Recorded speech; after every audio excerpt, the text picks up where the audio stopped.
The Galactic Council had made their decree clear. Humanity would be judged by their naval capabilities. Admiral Kane stood on the bridge of the Defiant, watching as sleek alien vessels materialized around their position. The Vorthan Empires. Crystalline ships gleamed like polished diamonds, while the Nexus Federation's bioorganic cruisers pulsed with bioluminescent patterns. "Primitive," whispered Commander Thrak of the Vorthan fleet, his 4 eyes scanning the human vessels through. His tactical display. "Look at their crude metal hulls. No energy shielding, no quantum displacement drives. They still use chemical propulsion for maneuvering." The other alien commanders shared similar sentiments. The Nexus Admiral Vel observed the human fleet with what could only be described as pity. Their ships appeared ancient by galactic standards, angular, brutish things covered in armor plating and bristling with what looked like projectile weapons. "Perhaps we should reconsider," Vel transmitted to the Council.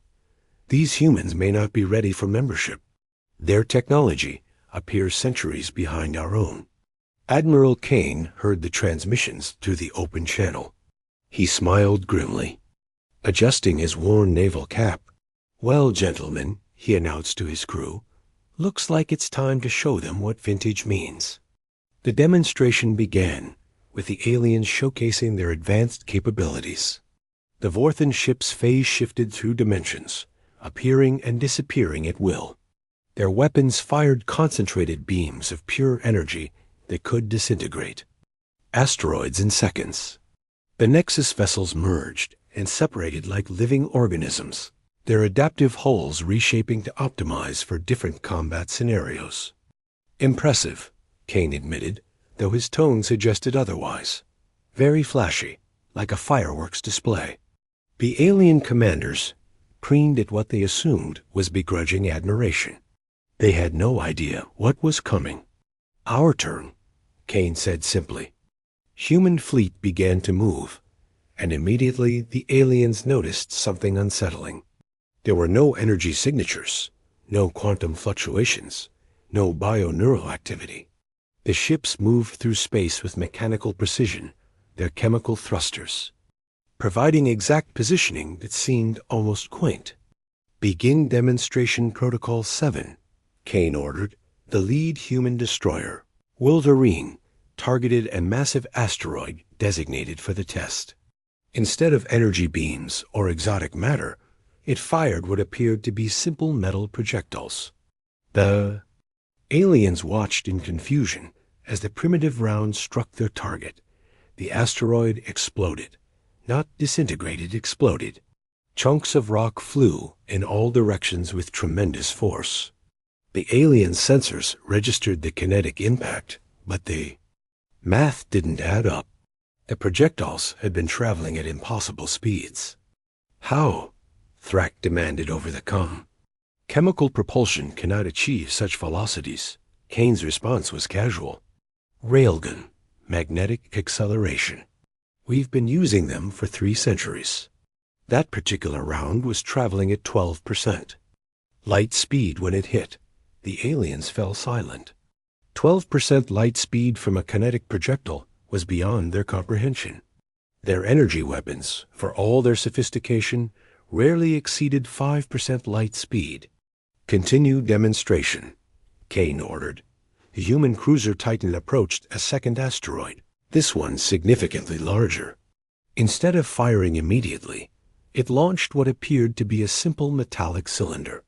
The object drifted toward the target at a leisurely pace. "Is this some kind of joke?"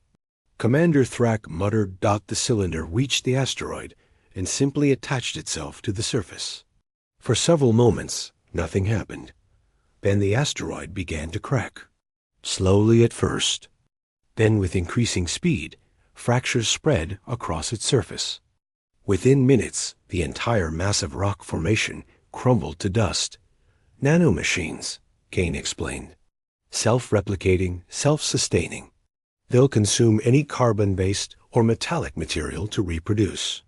One cylinder can reduce a moon to constituent atoms given enough time." The alien fleets began to shift nervously. These primitive weapons were demonstrating capabilities that their advanced technology couldn't match. Final demonstration. Kane announced that the human flagship Valiant moved forward. This vessel was even more archaic-looking than the others, with massive gun turrets and thick armor plating. It looked like something from humanity's early space age. "Target the Vorthan phase ship," Kane ordered. "Sir, they're in dimensional shift. They're not technically in our reality," his weapons officer reported. "I know. Fire anyway." The Valiant fired a single shot from its main gun. The projectile seemed to hang in space for a moment, then simply vanished. The Vorthan commander laughed. Secure in his dimensional sanctuary, his laughter stopped when his ship exploded. "How?" Vel demanded. "They were phase shifted. Your weapons shouldn't be able to touch them." Kane's smile widened. "Quantum entangled ammunition. The round that hit your friend was paired with the one we fired. Same particle, different dimensional state. When we destroyed one, we destroyed both." The alien fleets began to withdraw, their earlier confidence evaporating. These humans and their vintage ships were demonstrating weapon systems that challenged the very foundations of their understanding. "Wait," Admiral Vel transmitted desperately. "Your ships appear so primitive. How do you possess such advanced weaponry?" Kane looked out at the retreating alien vessels. "You've been so focused on making your ships look impressive that you forgot the most important lesson in warfare.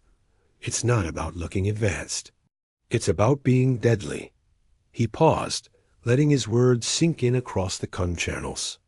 "Every human ship you see was designed by species that spent millennia perfecting the art of killing each other. We didn't waste time on pretty lights or shape-shifting hulls.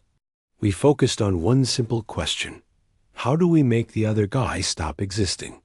The alien fleets had completely withdrawn by now, their representatives frantically updating their intelligence.